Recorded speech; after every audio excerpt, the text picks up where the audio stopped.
Most people think that if a zombie apocalypse happened tomorrow, only the strong ones would make it. The runners, the fighters, the ones who can swing an axe and not break a sweat.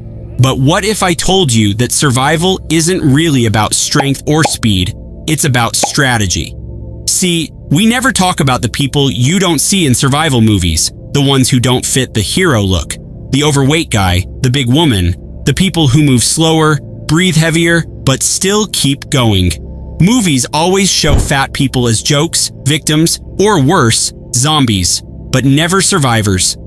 But what if that's wrong? What if being obese didn't automatically mean you'd die first, but could actually help you survive longer than the rest? Let's find out.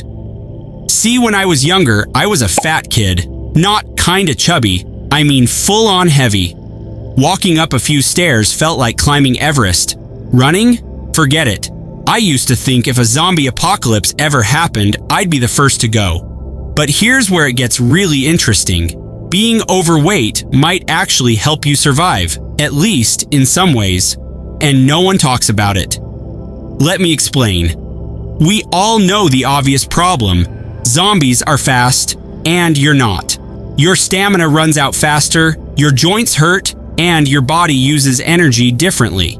But surviving the apocalypse isn't about who can run the fastest, it's about who can adapt the smartest. So let's break this down like a real survival guide. Food, water, shelter, and movement, and see what an obese person could actually do to live longer than the rest. Everyone talks about needing food in an apocalypse, but here's the twist. For obese people, that might actually be your biggest advantage, at least at first. Your body already carries stored energy. Fat is fuel. In a world where food disappears overnight, you have a head start. While others start breaking down after a few days without meals, your body can use its reserves to keep you going. Now, that doesn't mean starving yourself is the plan, but it means you can ration smarter. Eat once or twice a day instead of constantly snacking. Focus on high-protein foods like beans, nuts, and canned meat, things that build strength without taking up space. And here's the next part most people don't think about. You'll burn fewer calories if you move less. So, if you set up a safe base early, somewhere quiet, defensible, and stocked, you could outlast people running themselves to exhaustion. So yeah, weight might slow you down, but it might also keep you alive. Now let's talk water. This might sound obvious, but no one actually does it. Store water early. While everyone's panicking and running, your goal should be stability.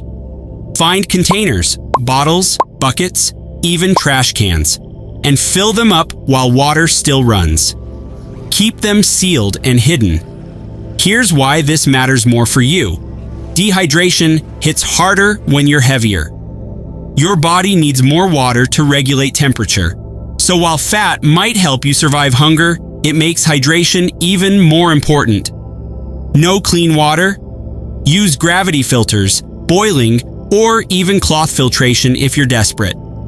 No fire? Leave open containers outside overnight to collect rain or dew. Sounds small, but it's life or death. Here's the truth. You're not outrunning zombies, so stop trying. The smartest thing an obese person can do in a zombie apocalypse is to not be found in the first place. Pick somewhere defensible with one entrance, a small room, a basement, a store back room. You don't need to move furniture or build barricades like in the movies. Just limit visibility and control noise. Hang blankets over windows to block light. If you're in a building, choose a room farthest from the front door. If zombies can't see or hear you, you're safe. And here's something no one talks about. You'll want strong furniture that supports you if you have to sleep elevated or crawl. You're planning for endurance, not sprinting. Remember, survival is quiet, not heroic. Here's where most people assume it's over: mobility. Running from zombies seems impossible, right? But here's the twist. Running gets people killed more often than it saves them. Think about it. How many times in zombie movies do characters die because they panic and run into danger? A slower, smarter survivor often lives longer than someone who sprints and burns out.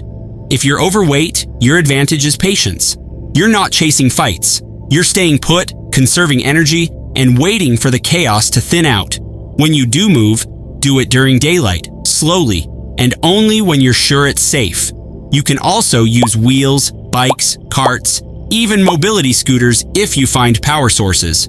And if you're strong, and many obese people are surprisingly strong, that's your secret weapon. You can use your size to block doors, push obstacles, and protect others. That's not weakness, that's leverage. Now, here's where it gets really interesting. Most people think survival is all physical, but it's not. It's mental. When you've lived life overweight, you've already fought a mental battle most people don't understand. You've dealt with judgment, pain, limits, and still kept going. That kind of mental endurance, that ability to adapt, is exactly what survival is made of. The apocalypse doesn't care how fast you can run. It cares how long you can last. And that comes down to your mindset. You'll have bad days, days where you can't move, where you feel like giving up. But the trick is this: don't measure survival by movement. Measure it by progress. Did you stay alive today? Then you're winning. But what if your shelter gets found? What if you're surrounded and you can't escape? This is the nightmare scenario everyone fears, especially if you're not fast. Here's the hard truth. If you can't run, you don't fight fair. You use tools, knives on sticks, long-reach weapons, distractions. Throw something to draw zombies away instead of engaging. Noise kills, but it can also save you if you use it smartly. Remember, survival isn't about being the strongest. It's about being the last one standing. When I was a fat kid, I used to imagine the apocalypse. In my mind, I never made it. I always thought I'd be zombie food by day 2. But after really thinking about it, I realized something. People like me, people who've had to adapt, to push through physical limits, to think around obstacles, we already know what it means to survive. Not the movie version, the real one. So yeah, an obese person could survive a zombie apocalypse. Not because they can run, but because they can endure. The fastest people burn out first. The loudest die loud. But the ones who wait, plan, and outthink the chaos, they're the ones left standing when the world goes quiet. So maybe the next time Hollywood makes a zombie movie, they should finally show the truth. Because survival doesn't look like six-pack abs and perfect aim. Sometimes it looks like someone who everyone counted out, but who refused to die.